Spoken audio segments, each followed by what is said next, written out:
சில பெண்கள் சொல்றது, கல்யாணத்துக்கு முன்னாடி டேட்ஸ் லிட்டில் பிரின்சஸா நான் இருந்தேன், கல்யாணத்துக்கு அப்புறம் சூழ்நிலைகள், இடங்கள், நம்மளை சுற்றி இருக்கிற எல்லாமே மாறும், அதற்கு ஏற்றாற் போல இங்க கட்டி எழுப்பும்படி கர்த்தர் கிருபை செய்வார். புத்தியுள்ள ஸ்திரீ தன் வீட்டை கட்டுகிறாள், புத்தி இல்லாத ஸ்திரீயோ அதை தன் கரத்தினாலே இடித்து.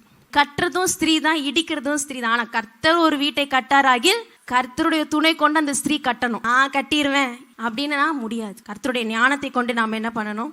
கட்டணும். பழைய வீட்டு கதையெல்லாம் பேசுவோம். எங்க அம்மா அப்படி பார்த்தாங்க, எங்க அப்பா இப்படி வச்சிருந்தாங்க. எங்க வீட்டுல பாத்தீங்கன்னா 2 வேலைக்கார அம்மா, பெருக்கி துணியை துவைச்சு மடிச்சு உள்ள வைக்கிறதுக்கு ஒரு அம்மா, சாமான் கழுவி சமையல் பண்றதுக்கு ஒரு அம்மா.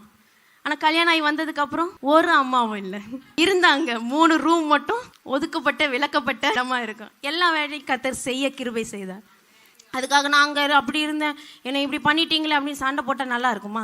நம்ம செய்ய வேண்டிய வேலையை நாம செய்துதான் ஆகணும். ஏற்ற நேரத்துல கர்த்தர் அவரா கொடுப்பார். ஆமென்.